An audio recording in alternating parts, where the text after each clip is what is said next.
समय आ गया है महादेव। कैसा समय? मैंने कहा था देवी, मेरा अभी धरती पर जाकर इस प्रकरण में हस्तक्षेप करने का समय नहीं आया, परंतु शीघ्र ही आएगा।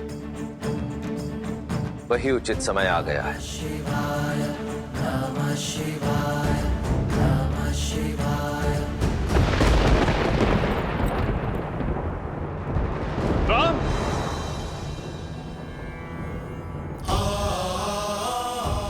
गुरु की आज्ञा की अवहेलना नहीं करना चाहता, इसलिए उचित यही होगा कि आप मुझे जाने से ना रोकें, क्योंकि आज स्वयं त्रिदेव ही क्यों ना आ जाए। राम सीता को पाए बिना नहीं रुकेगा। आज तो मुझे प्रलय का भी भय नहीं।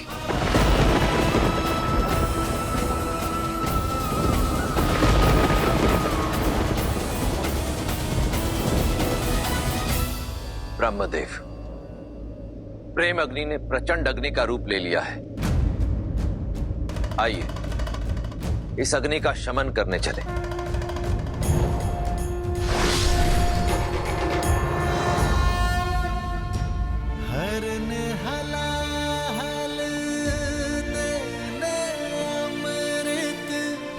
शिव पथ चलते सिया रघुनंदन। राम, ये अनर्थ मत करो पुत्र। राम, रुक जाओ राम। राम, रुक जाओ राम। रुक जाइए भैया, ऐसा मत कीजिए।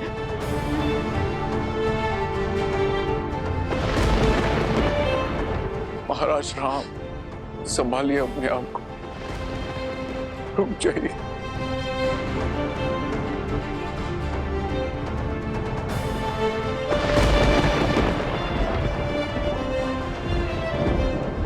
महाराज रुक जाइए महाराज। आज प्रभु श्री राम को कोई नहीं रोक पाएगा। आज उन्हें रोकने के लिए वो करना होगा जो कभी नहीं किया। त्रिदेव को एक होना होगा। नहीं पुत्र राम। पिताश्री नहीं, नहीं पिताश्री।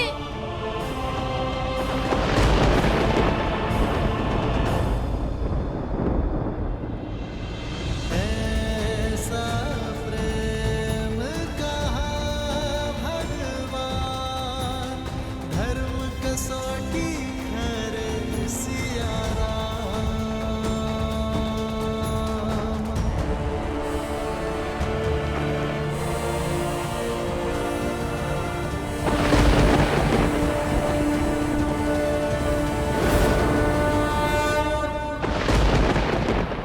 मैं दशरथ नंदन राम अपने जीवन के हर तप और त्याग का आवाहन कर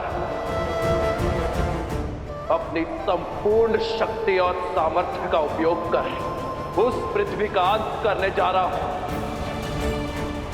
जिसने मेरी सीता को लीला है। आज रघुवंश के इस धनुष के आगे नियति को भी झुकना होगा, भाग्य को भी हारना होगा।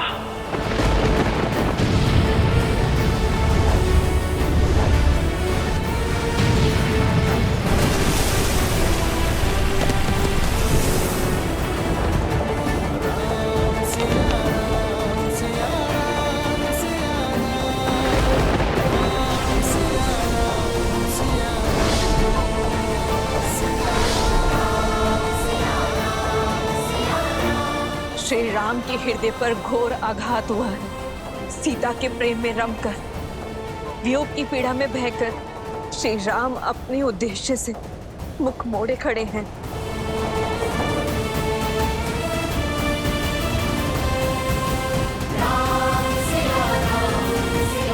सृष्टि संकट में है महादेव, रोकिए श्री राम को।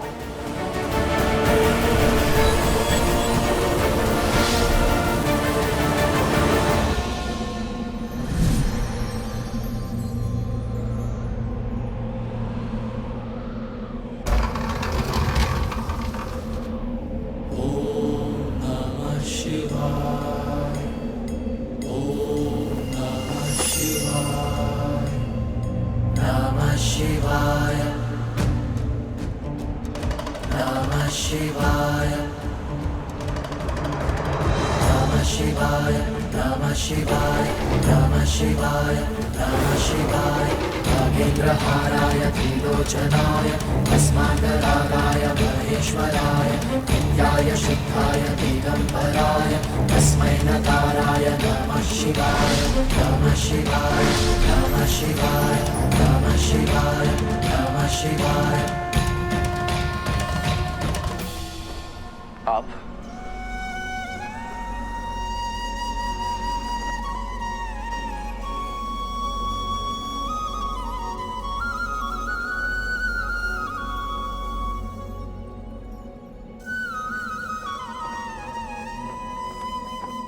अंततः वो होने जा रहा है जो इस संसार ने आज के पूर्व कभी नहीं देखा।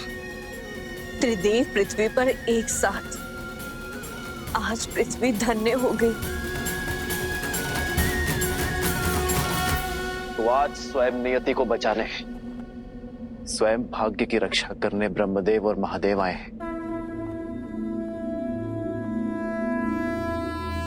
नियति के निर्माता तो त्रिदेवों के अभिन्न अंग विष्णु है, परंतु आपको मिले दुख के कारण आप इस समय इतने व्यथित हैं कि स्वयं नियति के ही विरुद्ध जा रहे हैं। अन्यथा आप ही बताइए कि यह कैसे संभव है कि जो श्री राम सदा धर्म और कर्म के मध्य संतुलन स्थापित करते थे, जो नियति के हर लेख को सहर्ष स्वीकार करते थे, जो सदा कर्म के पथ पर चलते थे, जो अपने कर्म के बल से नियति को ही परिवर्तित कर देते थे, आज वो स्वयं ही नियति के विरुद्ध जा रहे हैं। आज वही श्री राम संसार का सबसे बड़ा संकट कैसे बन सकते हैं? ये राम काज नहीं है। श्री राम का कार्य तो सृजन करना है, जीवन लेना नहीं, जीवन देना है। जिसने सदा ही अपने मन कर्म वचन से धर्म की रक्षा की हो, वो ऐसा घोर अधर्म करेगा तो सृष्टि का संतुलन तो बिगड़ेगा ही।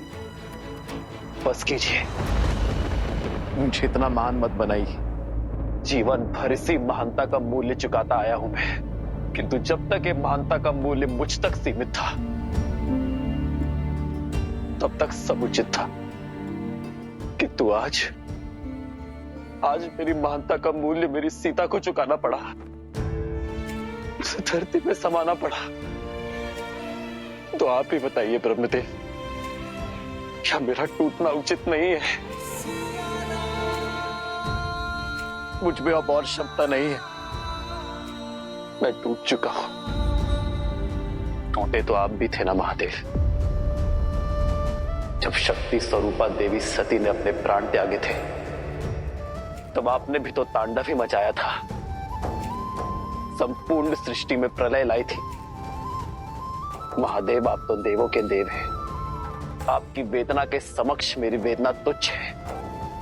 किंतु प्रेम या तो मनुष्य को बनाता है या मिटाता है, और हमारे प्रेम का मूल्य मेरी सीता को चुकाना पड़े, ये स्वीकार नहीं है मुझे महादेव।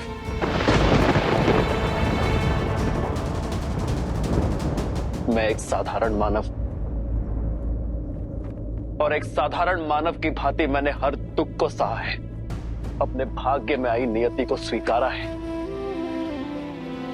किंतु सीता का ये चैन मुझे स्वीकार नहीं है महादेव। मेरी सीता ने संसार में नारी का सम्मान बढ़ाया है, लोक अपवाद के हर दंश का अंत किया, मेरे राजधर्म की लाज रखी उसने, इस संसार के सभी प्रश्नों का उत्तर दिया। किंतु नियति ने मेरे पुत्रों से उसकी माता छीन ली। संसार ने तो सब पा लिया, किंतु खोया तो मेरे पुत्र लवकुश ने, खोया तो मेरे हनुमान ने, खोया तो लक्ष्मण, भरत और शत्रुघ्न ने, खोया तो मैंने अपनी सीता को। नहीं श्री राम, कौन कहता है कि आपने देवी सीता को खो दिया? देवी सीता जिस उद्देश्य से धरती पर आई थी, वो उद्देश्य पूर्ण हो चुका। जिस प्रयोजन से वो धरा पर आई, वो पूर्ण हो गया। परंतु सिया राम का मिलन तो अभी शेष है। अवश्य, यह मिलन नियति में लिखित है श्री राम। किंतु कैसे?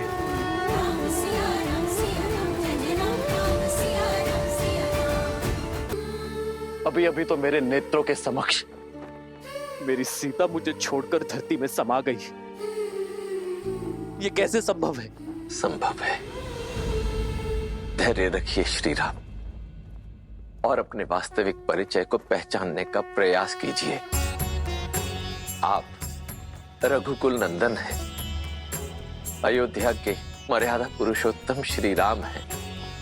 परंतु आपका परिचय केवल यहीं तक सीमित नहीं है। अपने अंतर्मन में झांकिए श्री राम, अपना सत्य खोजिए, अपना और देवी सीता का वास्तविक परिचय जानने का प्रयास कीजिए। इस क्षण, इस घड़ी मेरे अंतर्मन में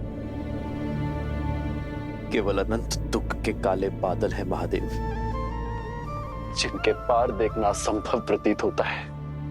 आपका ये दुख, आपकी ये संवेदना, आपकी ये दुविधा एक साधारण मनुष्य जैसी है। परंतु स्वयं आप साधारण मनुष्य नहीं है श्री राम। आप तो वो असाधारण शक्ति है जिसके सुदर्शन से ये समस्त संसार चलता है।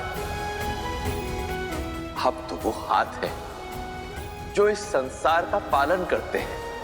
आप तो वो पग हैं जिन पर इस धरती का संतुलन टिका हुआ। अपनी आंखें मूंदिए श्री राम और अपने अंतर्मन में झांक कर इस दुख, इस अंधकार के उस पार देखने का प्रयास कीजिए। आपको हर प्रश्न का उत्तर स्वतः मिल जाएगा।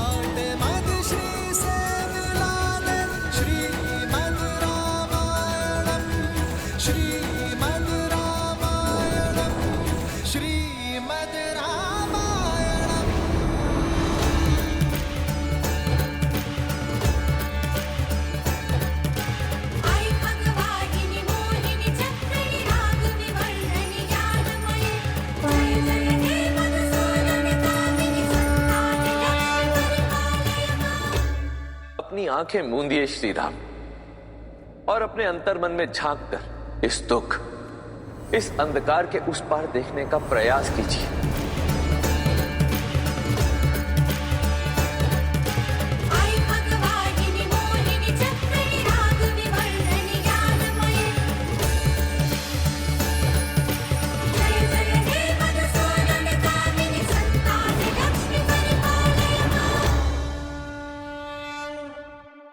सीता, देवी लक्ष्मी। हाँ श्री राम, देवी सीता वैकुंठ में आपकी प्रतीक्षा कर रही हैं। अब आप मेरे नेत्रों में झांककर अपना परिचय खोजने का प्रयास कीजिए।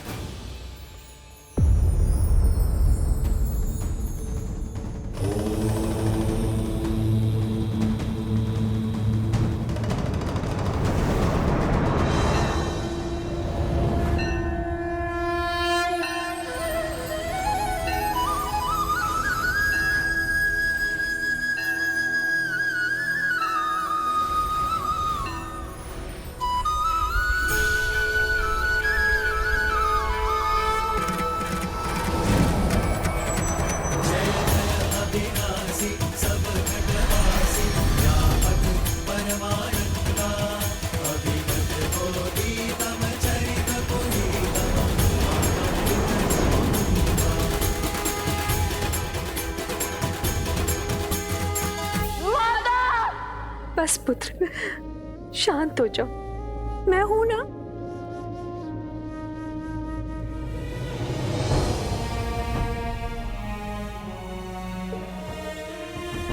इस विलाप का अंत करो पुत्रों। देखो, दादी माँ है ना तुम्हारे पास? राम परिवार के लिए यह स्थिति बड़ी ही दुखदाई है, किंतु ऐसी विकट घड़ी में जब परिवार साथ खड़ा होता है, एक दूसरे को संभाल देता है, तभी मन से उस पीड़ा से उठ पाता है। अब हम सबको मिलकर यही साहस प्रभु को भी देना होगा। यदि हम उनके सामने टूटे तो प्रभु तो बिखर ही जाएंगे। माता के जाने का दुख तो असहनीय है, किंतु स्मरण रहे हमारे सिर से एक माता के स्नेह का आंचल उठा है। 3 माताओं की ममता अब भी हमारे साथ है। और यही क्यों, हम सब मिलकर संभालेंगे तुम्हें। तुम्हारा ये ज्येष्ठ भाई हनुमान संभालेगा तुम्हें। तुम्हारे चाचा श्री ये संपूर्ण परिवार संभालेगा तुम्हें। इसलिए तुम अपनी चिंताएं छोड़ो और प्रभु की सुध लो। उनके मन का संताप अग्नि का ताप बनकर संसार के ऊपर बरसने को है। तब वैकुंठ में आपके लिए प्रतीक्षारत है नारायण।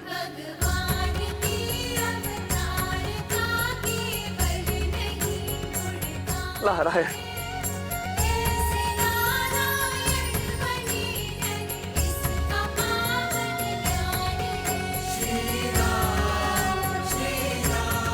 कितना सुंदर और अविस्मरणीय क्षण है ये। महादेव अपने परम मित्र नारायण से वर्षों पश्चात भेंट कर रहे हैं। धन्य है यह क्षण, और धन्य है हम सभी जो इस मधुर क्षण का साक्षी बनने का हमें सौभाग्य प्राप्त हुआ।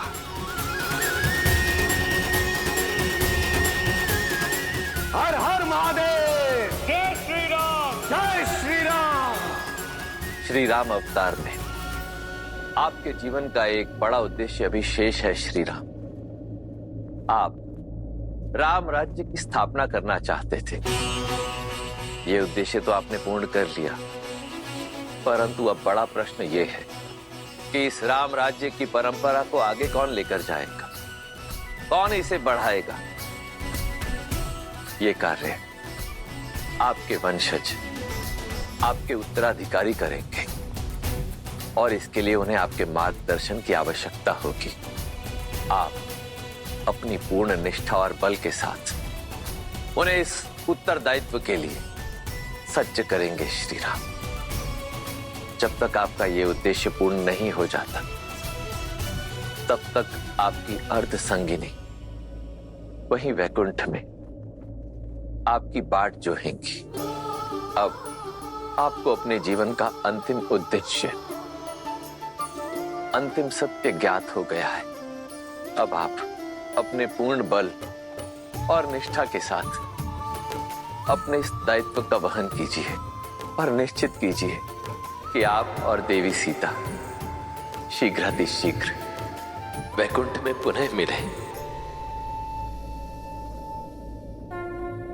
महादेव, ब्रह्मदेव, आप दोनों ने आज मुझे बहुत बड़ी भूल करने से रोका है। मुझे उचित मार्ग दिखाकर, मुझे अपना सत्य बताकर, मुझे अपने कर्तव्य का आभास करवाया है, और इसलिए मैं आप दोनों का आभारी हूं।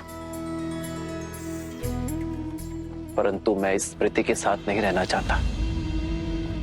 इसे मैं अपने अंतर मन की अनंत गहराई तक सीमित करना चाहता हूं। नियति द्वारा निर्धारित उस क्षण की प्रतीक्षा करना चाहता हूं जहां सिया राम का मिलन शेष है, और तब तक मैं उसी छाव की प्रतीक्षा में अपने सभी उत्तरदायित्व को निभाना चाहता हूं।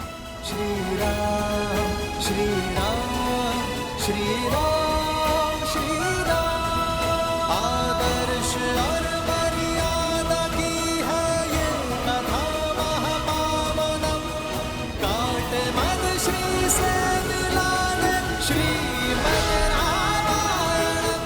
चलिए हनुमान जी, हमें शीघ्र अतिशीघ्र पिताश्री के पास जाना होगा, अन्यथा कहीं उनकी क्रोधाग्नि पूरे संसार को भस्म ना कर दे।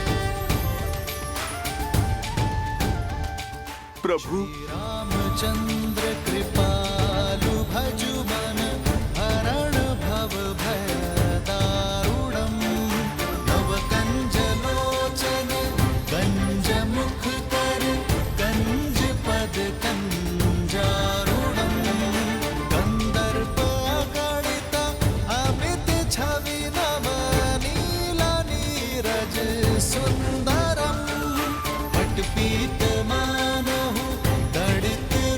सुचि नामि जनक सुतावरम श्री राम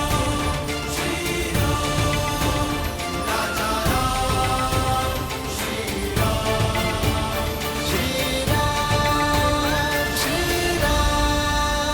जय जय राम श्री राम श्री राम श्री राम राम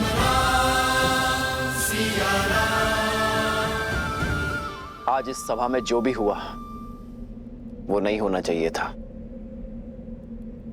सीता को नहीं जाना चाहिए था, किंतु मुझे आशा है कि सीता का यह समर्पण संसार को शुभ फल देगा। इस संसार में जब जब सीता का समर्पण स्मरण किया जाएगा, तब तब इस पृथ्वी पर उपस्थित प्रत्येक नारी को शक्ति मिलेगी।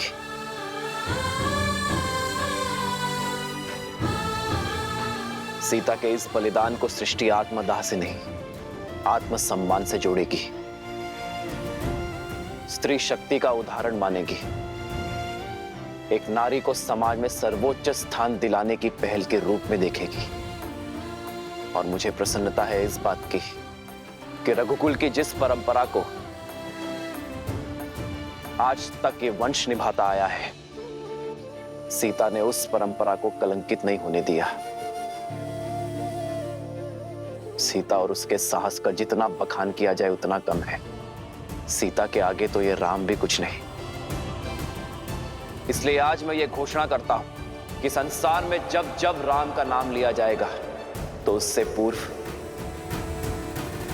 सीता का नाम जोड़ा जाएगा। मेरे नाम से पहले मेरी सिया का नाम आएगा। मैं सियावर के रूप में पहचाने और पुकारे जाने पर अधिक गर्व और आनंद की अनुभूति करूंगा। सियावर रामचंद्र की, सियावर रामचंद्र की, सियावर रामचंद्र की, सियावर रामचंद्र की जय, सियावर रामचंद्र की जय। एक राजा होने का धर्म तो मैंने निभा दिया, एक पुत्र का धर्म भी संपूर्ण किया, एक पति का धर्म भी पूरा हुआ। किंतु अब समय आ गया है कि मैं सभी बंधन तोड़ पिता धर्म को निभाऊं, अपने पुत्रों का पालन पोषण करूं, रघुकुल के वंशज को आने वाले कल के लिए सज्ज करूं। राम रचिरा को करी तरंग बढ़ावे साखा।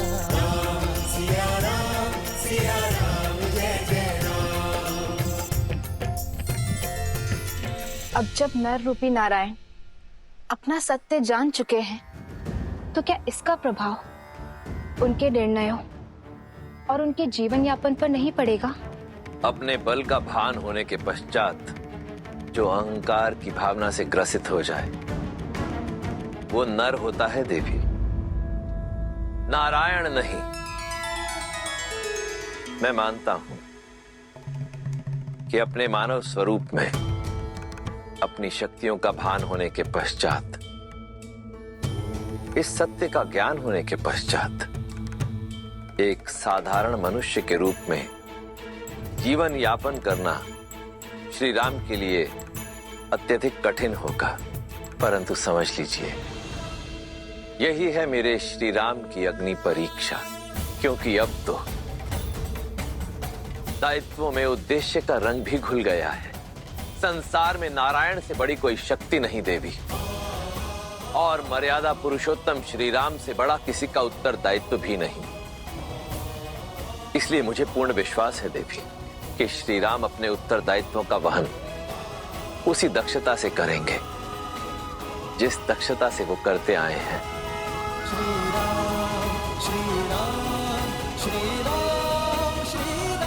महाराज,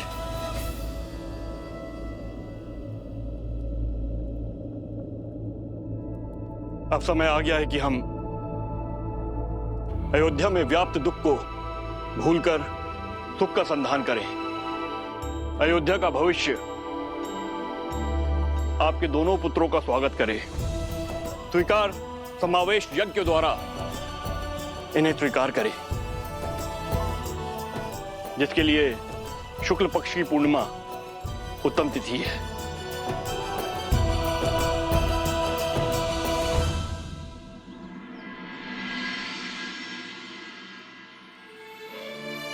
माता, आपकी ममता की शीतल छाव को छोड़े 2 पूर्णिमाएं बीत चुकी हैं, किंतु आपके प्रेम के बिना हमारे लिए हर रात्रि अमावस्या ही है।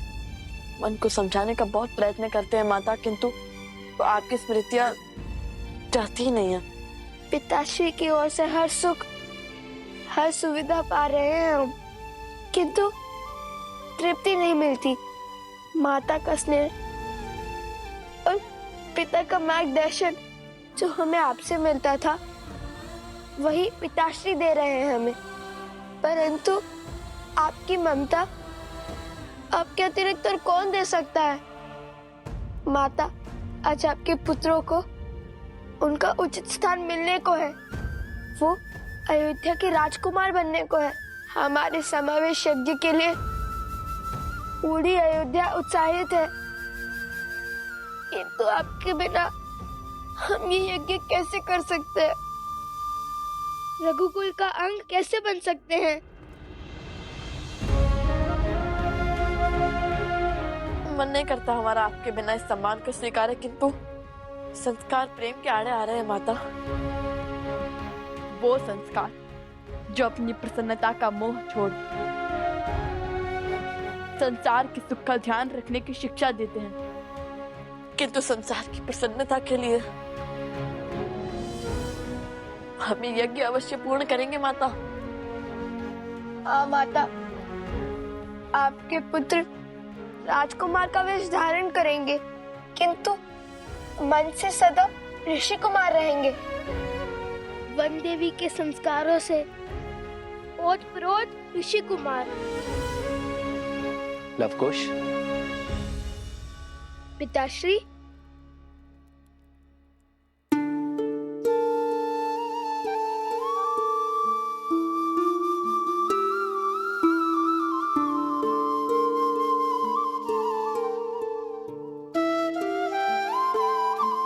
किसने कहा कि तुम्हारी माता इस उत्सव में भाग नहीं लेगी? किसने कहा कि तुम्हारी माता तुम्हारी प्रसन्नता में उपस्थित नहीं होगी? जब अश्वमेध यज्ञ पूर्ण करना आवश्यक हो गया था, तब स्वयं ब्रह्मदेव ने सीता की इस मूर्ति में प्राण डाले थे। ब्रह्मदेव की ही कृपा से सीता की इस मूर्ति ने मंत्रोच्चारण किए थे। जब ब्रह्मदेव अश्वमेध यज्ञ के लिए ऐसा कर सकते हैं, तो तुम्हारे इस समावेश यज्ञ से मुख कैसे मोड़ सकती है तुम्हारी माता? मन के नेत्रों से देखो पुत्र, तुम्हारी माता तुम्हें अवश्य दिखेगी।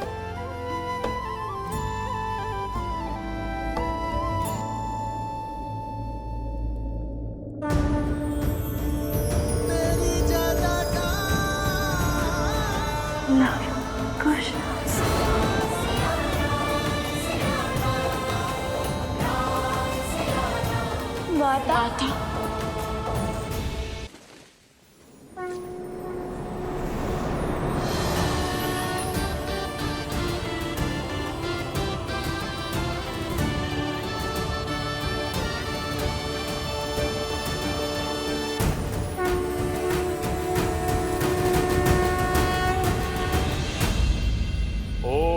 संस्कार स्वीकार समावेश यज्ञो परम पवित्रम प्रजापते सहजम पुरुस्तात् आयुष्यमग्रम प्रतिमुंच शुभ्रम स्वीकार समावेशाय बलमस्तु तेजाः।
मैं ऋषि वशिष्ठ कुमार लव और कुश को इक्ष्वाकु कुल में समाहित करता हूं। आज से रघुवंश के वंशज ऋषि कुमार नहीं, राजकुमार लव और कुश के नाम से जाने जाएंगे।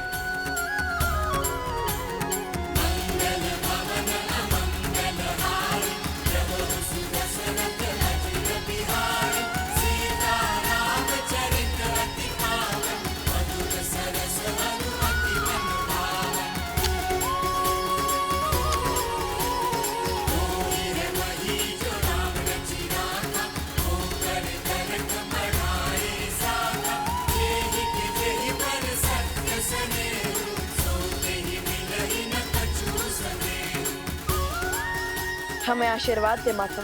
हमें आशीर्वाद दे माता।